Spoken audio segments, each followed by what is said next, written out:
Bam, we're live. All right, welcome to day 45. Let me start sharing the screen. We'll make this one shorter. I know last night's was a little more involved, and I appreciate those of you that enjoyed that one. All right, hopefully everybody's having a good week.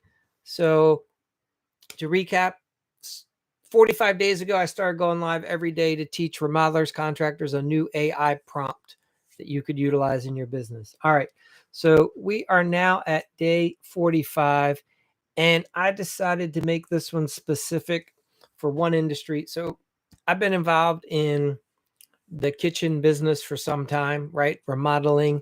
I've worked with several uh, companies that do kitchens, and it's a great business to be in. So I want to dive into a little deeper about how the whole kitchen world works if you're a remodeler. And this one's going to talk about how specifically people that like to do design, right? Because a big part of what I talk about is contractors need to be in the design business. And sometimes people think, oh, we could just be designers.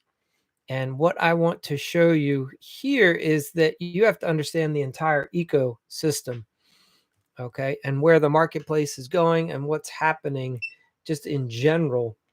So consumers want a good experience all the way around. And what I found in remodeling specifically is that as a remodeler, I want to bring everything in-house. I want to be a one-stop shop for the homeowner because it gets overwhelming. If you are asking your homeowner to go here to do this, go there to do that, at a certain point, they're not going to need you to do the thing that you do because you push them away. Instead, you want to draw them in. Hey guys, when it comes to your kitchen, we take care of everything. Now, there's obviously various opinions on the matter, but I think if you look at how technology is going and where it's going, I think you start to see the writing on the wall. All right, so if you're a kitchen designer or a small remodeler, there's a reality. Technology is disrupting the design only model. All right, and let's look at this right now. So today, a homeowner, they can design their kitchen and get ideas with an AI app in a matter of minutes. They can then go online and order their cabinetry and bypass anybody that's local also rather easily. They can then look online and hire their installers if they want, right? So all of a sudden, this ecosystem has really changed for a lot of people. So consumers are choosing ease of transaction over traditional ways, right? And think for yourself, as you as a consumer, how do you normally go about and purchase something that you're not used to purchasing? So things that we're used to purchasing, we have our place that we get it from. We know how to do that. We don't research it. But when you need to go purchase something new or different that you've never done before, where do you go first?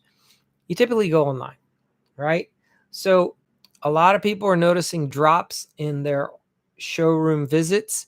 I've noticed a trend recently online. So I'm in some different groups, Facebook groups, and I see some contractors that have showrooms. I think they're struggling a little bit. And it's always this fine line. On one end, a contractor wants to have a showroom because they want to be able to show off.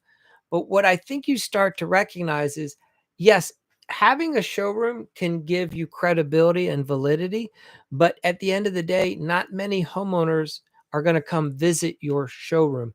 So it's kind of like you want to have it, but you don't want it to be too costly because you're likely to not utilize it as much as you think. A warehouse, yes. The showroom, yes and no. Okay. So let's keep breaking this down. So today, the company that is fast, is clear, and worry-free wins, right? You have to, everyone's expecting things to happen like this. So the reason that I would say a design-only company is at risk is because if you only provide the plans and you just sell the cabinetry of your, that you designed, you're vulnerable to a lot of these other avenues that might actually be simpler and easier to use. And you're potentially leaving a good bit of profit, right? And control on the table. Because here's the problem. If the homeowner wants the whole package, oftentimes the cabinets in and of themselves don't do the homeowner any good. They need the design, they need the cabinetry, and they need the install. That's why it makes sense for those three things to live in one place for a lot of people. Okay. So let's look at some things that you should be aware of in the marketplace, how AI could be your shortcut to staying competitive. This is changing daily, right? So no sooner do I put this up, there will be a new software program available literally as we're speaking. It happens. So understand that a couple ones to check out. So if you're in this business, you should be aware of what the limitations are of the apps as well as what their strengths are, and understand how homeowners might be using them, or contractors or other designers, right? So you have KitchenGPT, which generates some client-ready kitchen visuals. You have Planner 5D, you have Home Styler, do some quick layouts, 3D. Obviously, there's SketchUp, and that now is coming with some AI plugins. And understand that some of these box stores have really changed the marketplace, right? You have a lot of people go through IKEA. Now, a lot of us traditional contractors will complain that IKEA cabinets are this, they're that. And really what it is they're different. They're modular in a sense. They're just different. But I will notice I've installed several IKEA kitchens. And at first I kind of made the old jokes like that IKEA crap, those cabinets. But what IKEA has done is made buying a kitchen simple. And the entire process is simple. Now, most IKEAs at the moment, I don't believe get too involved in on the install side. And to me, that's where they're missing out. But the buying process, the reason IKEA makes it so easy is most homeowners can go online, design their kitchen, then just go right in the store and get it. So if you're a local designer, you might want to put your design process partially online. I'm not, we'd have to look at some things, but some things to think about, like what are the other competitors doing, right? Your big box stores, the Menards, Home Depots, Lowe's, these stores make it very easy for the homeowner to just walk in and sit down and work with a designer. And then most of them, it depends on the homeowner, obviously, but they can also facilitate the install as well. And there are a lot of people that will go through the big box store because they like having that big company behind their purchase. They can finance it, put it on a credit charge. They feel like return things will be easier. So a lot of the things that smaller individual mom and pop shops make difficult, and just by their nature, it's not like they're doing it on purpose, but you have to say to yourself, if I'm a local kitchen designer, am I making this process as easy as possible for my clients, or am I just stuck in some old beliefs and I'm making it challenging and difficult? You got to ask yourself that. Okay. So also you want to be aware of, again, the whole sales process. So there's software out there. Some people are very familiar with something called GoHighLevel, and that works very well. There's also other software packages out there. And the thing that you want to focus on is the day of just a solo website has kind of gone away. And you need now something that is more interactive. So what a lot of people do is they have some sort of a funnel system. And what that does is anyone that goes to look them up online, there's a process happening online that drives that consumer behavior to get them to get more information so that you capture that information as the business owner, right? So that's what something like a GoHighLevel, a ClickFunnels, system.io. There's a bunch of different ways to embrace that. And there's more and more coming out. And now with AI and Replit, and some of these other software features that help more people can put this together quicker and easier. All right. Understand that HubSpot is an option out there. Zoho is an option for your CRM, your email, your text automation, your AI, your workflow, your triggers. We've talked about that in other episodes. Again, those can be entire things done. I don't want to get too deep into the weeds here. There's also things like many chat or chat fuel so that you can have some sort of instant messaging just to keep people engaged. All right. There's also, as you know, you're going to use ChatGPT or Jasper, Grok or DeepSeek to help draft, some persuasive proposals. You're going to do client emails or ad copy. So if you're not real familiar in human behavior, buying patterns, psychology, then definitely reach out and look for. I have some information about ARI. It's what we developed here for years. It's called Applied Relational Intelligence. And it's a way of communicating with people and understanding that many buyers buy from here first. So you have to learn to communicate that way. All right. And there's always someone that says, well, that's not how I do it. And that's fine. But understand when you're talking to the masses, there is a reason why certain companies, and believe me, corporations spend millions studying this and then formulating a plan and then implementing a strategic approach for how you market the product, demonstrate the product, position the product, sell the product, right? It's all done understanding human behavior and how human beings purchase goods and services. So if you offer a good or service and you have not done any research about that, it might be eye-opening for you. So keep that in mind. But at any time, you can reach out to me and ask about ARI. Again, that's Applied Relational Intelligence. And I've put that together, a culmination of over 20 years of research and studying and just being involved in, literally thousands of projects with homeowners and interactions. And then I also have a deep understanding of neurolinguistic programming, NLP, and I've put all that together. Okay. So also, there's some really nice designer packages out there now to create nice presentations. We've talked about Canva. There's also, you can, for your videos, again, there's Descript, 11 Labs. We've talked about all of these before other nights. All right. So let me get over here. So why all this matters, speed impresses clients, right? You want to have things fast. They don't have to be perfect up front. You just want to be able to have something. The homeowner doesn't want to hear that it's going to take you 2 weeks to get back to them, right? If the homeowner meets with you on Wednesday and your designer's like, yeah, I'll get something back to you by like next Friday, like that's not going to work. People are expecting things faster these days, okay? So the faster the follow-up, the better. Automation is going to help you save time so that the leads don't fall through the cracks. And AI content can help. So AI is not the end all be all. And there's a lot of bad AI out there. So some people could shoot holes in what I'm saying, be like, well, Mike, AI and all that. And there is bad AI, but there's also really good AI right now. So again, it depends on the person. And it's only whatever is bad right now in AI, it's only getting better. I've been using ChatGPT for since it came out, and it has only gotten exponentially better. I've used Midjourney and Discord, and they have as well only gotten better and better and better. And it is phenomenal how fast they've gotten. So anyway, so here's an AI prompt that I recommend any business owner do right now. You put in what you have. So here's the example.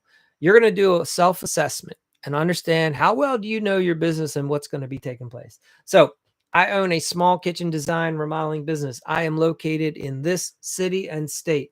My current business model is, and here you describe how you attract clients and the service that you offer, how you do that, your sales process. Do you handle installs?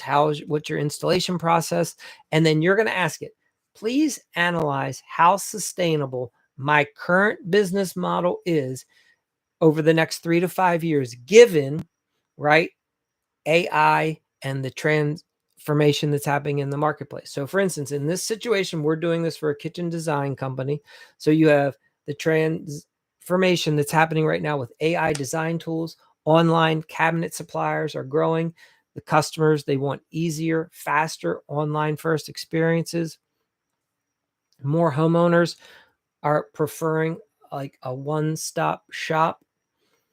They want the design to install solution, right? And then you're going to ask it to give you a step-by-step action plan so that you can evolve your business and stay profitable, right? So you want it to include what are the risks in your current approach and analyze positives, negatives, strengths, weaknesses, right? And you're going to have it look at opportunities. What are the things that you're missing?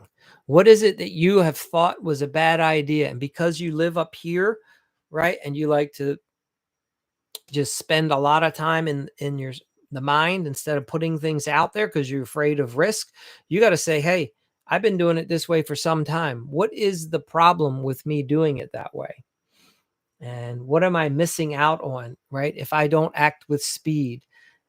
So anyway, and you're going to ask it to recommend some AI design tools, a marketing approach, recommend an automation first approach, and what are the first steps that you should take this month so that you can adapt and that you can grow.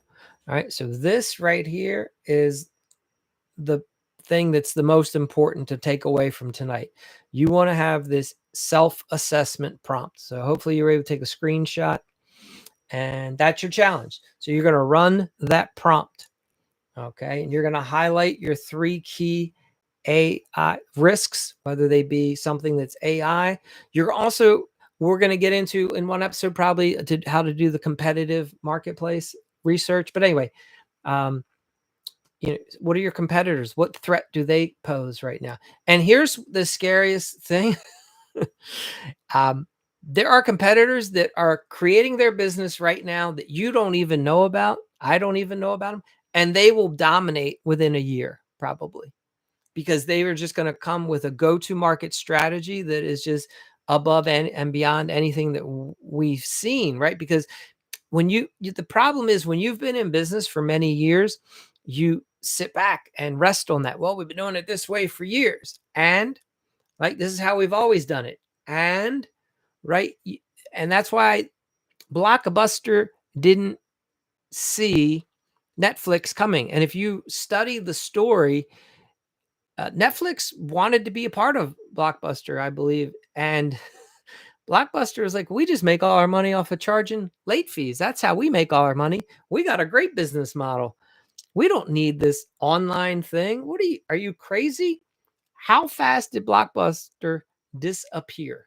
So you got to be sitting there saying, if your current business model is antiquated, but you don't quite understand that it's antiquated, are you going to be the next Blockbuster? That's what you have to ask yourself. And again, I'm fairly certain that Blockbuster had the opportunity to be Netflix and they missed it. It was presented to them. So understand that somebody literally came and presented the concept of, hey, Blockbuster, why don't we do this as opposed to just charging everybody for late fees? And they missed that opportunity. They didn't see it coming because they were just so used to doing it the way they've been doing it. Anyway, sorry. So here we are. Remember, guys, look, AI is not necessarily here to replace you. It's here to replace the people that are going to refuse to adapt, right? You want to get in on the forefront of this. Now, and this is just my opinion, I see the most stable person at today being the installer for a period of time. It's still going to be a few years. I know they have robots that are putting roof shingles. I know they have robots that are building walls and systems. And a lot of this is done in factories, and some of it they can come out on site. But we're still you still have a little bit of runway if you can do the install. Okay. So that's why it's important that you at least grab onto something that I think is going to still be around. And the management. We're still going to need people to manage things and get it done. All right, guys. So that's everything for tonight. Hope you enjoyed. Again, reach out if you have any questions, and we'll be more than happy to assist. So I'm going to end the share. And we'll see. I'd like to get some feedback from people. If you get through this part of the video, you can reach out to me directly. If you would like like a 30-minute battle plan, some sort of a strategy, you can reach out and you can go to Reese at the remodelingacademy.com. Type in your name, and your business, if we don't know you, right? And say, hey, Mike told us since I watched till the last part of day 45, that I could get a free battle plan. And what we'll do is we'll get in touch with you. We'll understand your business model a little bit further. We will do some research. We will ask you to do some research. And then we'll get back together and we'll do a Zoom call and we'll go over the results. Okay. So I'd be more than happy to help guide someone through this process. All you have to do is take the initiative. And if you've watched the video, then that's like you win the prize, right? So anyhow, give me a second here. I want to research one thing for you.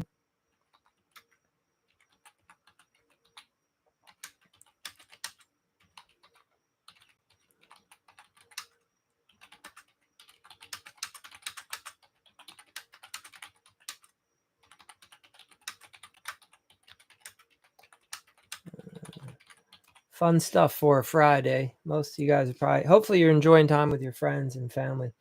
All right. So I want to read this to anyone who's still sitting here.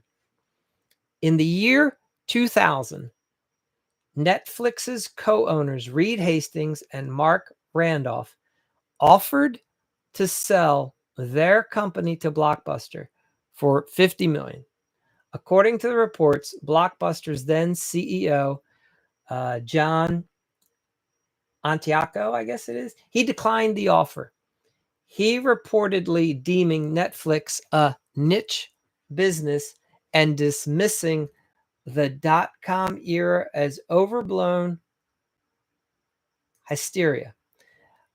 Netflix's co-founder, Mark Randolph, later recounted that Blockbuster executives laughed him out of the room when the $50 million figure was mentioned. Reed Hastings, the other Netflix co-founder, also stated that Blockbuster did not view them as a significant player and was likely more curious than serious about any potential deal. Netflix would eventually go on to become, as you know, the global entertainment giant, while Blockbuster went bankrupt in 2010. So, interesting story. If you're in any business, you just want to ask yourself, am I going to be the next Blockbuster? Because a lot of times we don't see it coming. All right. You all have a great night. Thanks for being here. And that's it. Bam, we're done. Day 45. Just like that.